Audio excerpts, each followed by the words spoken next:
In the land of grills, yes, we are. Hell, look at that. We got back out here. The Asmoke Essential now. It's been a couple weeks. This grill right here, this pellet grill from Asmoke, has caused me a lot of frustration. And I had quite a few of you, as I was struggling with this, say, you know, Tom, you got to give Asmoke some time to figure this thing out. And it's a brand new grill. It's a great idea, which I agree. It's a great idea. And so I took like 3 weeks off from this. It's just that I put it up on the shelf right there and just said, okay, you know, there was a little bit of back and forth from Asmoke and myself, and we've got the results of some of that back and forth right here, and that's what we're going to show you today.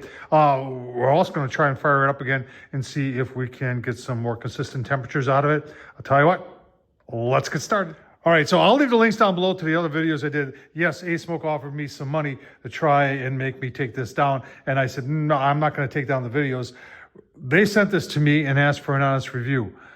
And honest reviews is what I do. I've gotten a ton of feedback from you folks. Some that have already gotten this grill and had same issues, or in some cases even worse. I've gotten some feedback from some other YouTube channels, I'm not going to mention names here, that said, oh, Tom, you know, all you need to do is update the firmware on it and it's all good. I've updated the firmware on this thing twice now, and it still wasn't working right. However, since then, Asmoke has tried to make things better when it came to the hopper department and the issues that we got going on with the hopper. Let's take a look at that. All right, so here's the old hopper design, and I don't know if they're going to change everything here, but they're changing it for me at least. And this is designed to be removed from the pellet grill. So this is meant to fit in right here. You've got this piece right here, which a lot of people question what that was for, and that's a guard to keep the pellets from falling out of the grill when you take off the pellet hopper.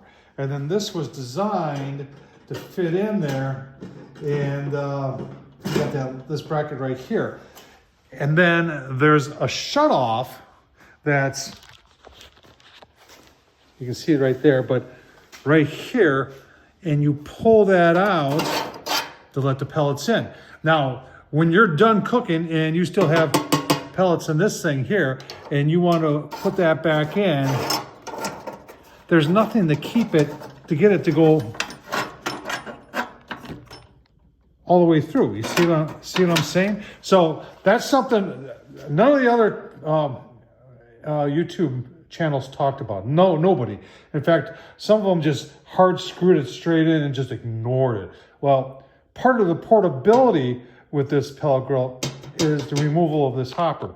So Asmoke they want to address that. So let's give them the opportunity to do that. It's part of the problem with the old one is that even though there is a guide right there, when you're putting it in, you can't see the guide because there's pellets there. So a lot of times it's going to go right behind it, and it's going to do exactly that. And then when you go and remove it, all your pellets go over the place. How it's supposed to go is like this, but there's so much play there that it's hard for it to get in there. And that's an issue. So here's the old guy. We're just going to keep that for reference. Now here's the new one they sent me. And I hope this is not the production model because it's not long enough. But it is. I can't really get it out here. They put a tab on there. But I'm going to show you here the thickness, the width difference. So it is definitely wider. So it's not going to have that back and forth and get out of the track. And they put a tab right there that's supposed to help. I don't know what it's supposed to do. I think it was meant to keep this, I don't know. But they put another tab right there where my finger is. And then that's supposed to hit on this backside and lock it in. Now, I kind of locked it in once already, and I had to use a screwdriver to get it out. So that's how I will lock in. It's definitely better than the old. They're definitely on the right track here. Like I said, I hope this isn't the production model because this thing needs to be about an inch longer. Everything else is the same. Now, I just want to talk about something here because I've seen a couple of channels where Asmoke has talked about this protector. It's a safety device to keep people from putting their fingers down to get into the auger. And the way this is designed, you'd have to have like a foot long fingers or something like that. So what they're saying is that, and there was one guy that commented and he said Asmoke called him back or email them and said you can remove this, that guard, and that'll help. Because what they're saying is that it's causing blockage of pellets. And okay, I guess I can see that, but these are rivets. So if you got one of these, you're going to have yourself either like a Dremel tool to grind off the rivet, or something else to grind it off so you can remove that. We're going to leave ours on here today because we're going to be using different pellets today, smaller pellets, because I'm trying to go through all the processes here to help make this grill work, because I want it to. All right, let's put this. They did send me a new one of these, but no screws, so I had to take the screws off the old one. That's okay. But this thing, and the only reason I'm showing you this is how this installs like that. But I want to show you something that I've been, so that thing clips on like that. So if you have pellets left in this when you're done, first of all, there's no latch. There should be a latch, Asmoke. But here's another flaw. These two things right here, if you lay this down, it's got pellets in it. What do you think is going to happen? Yeah, just like that. And then your pellets, and that's happened to me. See the frustration I have with this right here? So we'll put it back in, show you that, where these two tabs are. And just the weight of it, now this is empty. Imagine if there's pellets in here. And because there's no latch, you can't lay it down like this, because that'll happen. So what you're going to want to do, and you can't really do it like that, okay, but there's no latch. If there was a latch, maybe that would work. But if you do it like this, any sort of weight in there, it just like that, it comes out. So Asmoke, I love you, but you're causing me a lot of frustration. All right, let's put it on the grill, put some pellets in it. All right, put some pellets in. I did pull the slider. And can you hear the frustration? So I've been trying to push it back through. And someone's gonna say, you're gonna use, you can see it's, I don't know.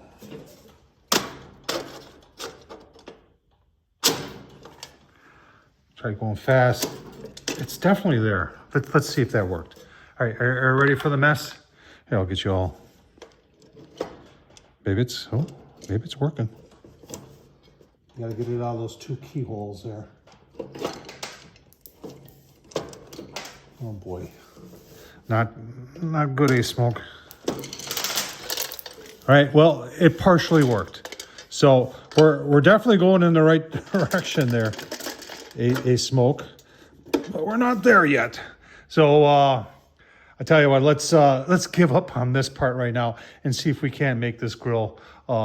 Let's turn it on, see if there's another update, and then let's see how it fires up. All right, and if you're wondering what this thing is for, this is important because when you take off your pellet hopper, that's what's left.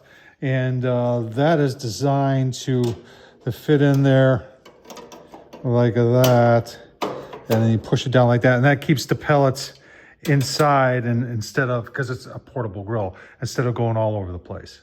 All right, I just went to put it back in, and this thing, oh, I gotta use a screwdriver to pry that out. Come on. Right, I haven't set the temp yet. Just, we talked also about some issues with the app. What I found out is, like right now, I think, if your phone goes to sleep, you lose the app, so keep your phone on. I have put the plate in, vacuumed everything out. What I'm gonna do is I'm gonna press the prime button, and I'm gonna prime it until I get pellets.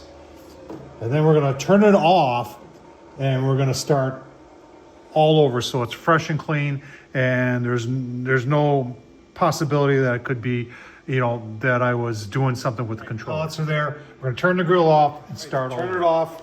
I got it set. You can see it's 57 in the garage. Got it set for 300.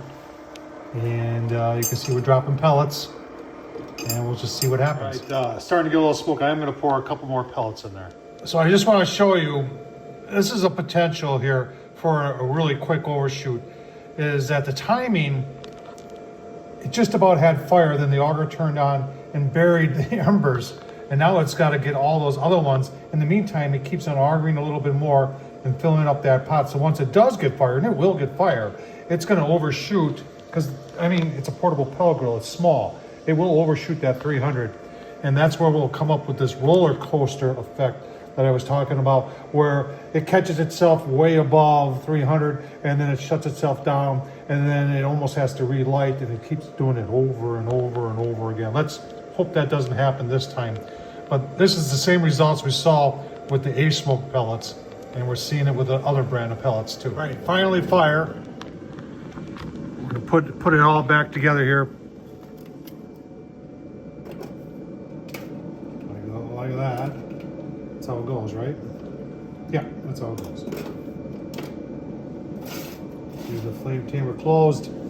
Close the lid, and let's see what happens here. Give you a look. We'll see. The app seems to be. I don't know if there was an update on the app, but it seems to be working better.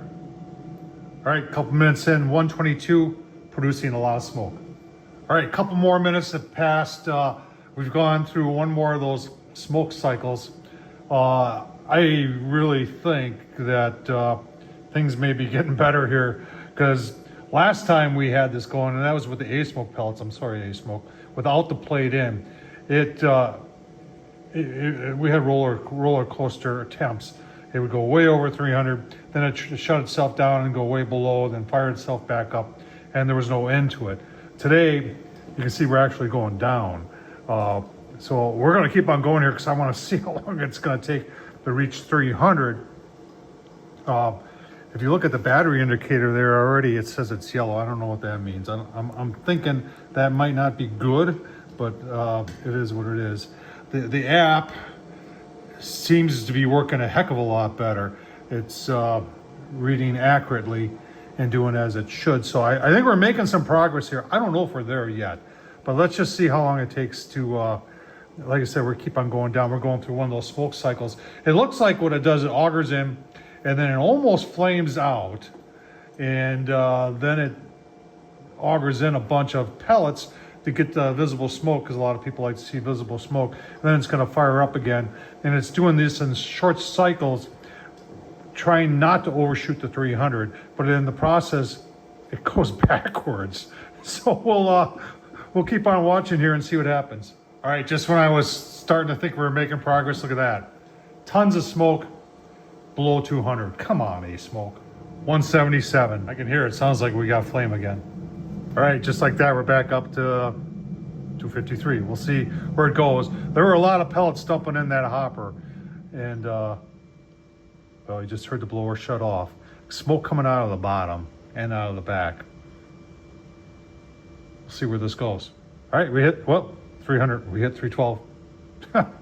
Roller coaster, here we go. All right, 54 degrees overset, 61 degrees overset. Asmoke, can you see that?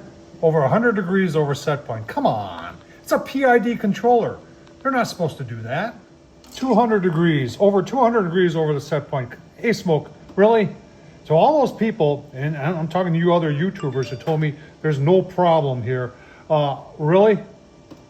Really? 200 and almost 55 degrees over set point. I want to see, we're keep going here. There it is, 255 degrees over set point. We'll see how high it goes. Yeah, what you don't see there, and I'm sorry, I can't show you. It says high oven temperature detected. Process has been stopped. It is recommended resume cooking later. I wish I could, there. You want to see it? There it is right there. Asmoke, you see that? All right, we're done. We're gonna let it shut down, go through its process. I've given Asmoke every opportunity on the Essential. Great design.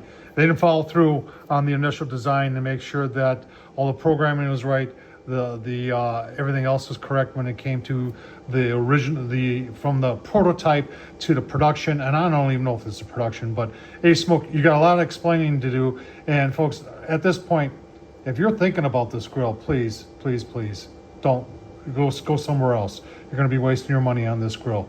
That's Tom Horsman's, that's my opinion. I know, and others, you can debate me right here. You're welcome to come into my garage in the Land of Grills, and we'll fire it up together, and you can show me everything I'm doing wrong. That's how frustrated I am at this point with Asmoke. Folks, I'll tell you what, thanks for watching. Thanks for putting up with this. Stay away from Asmoke on this one. Take care.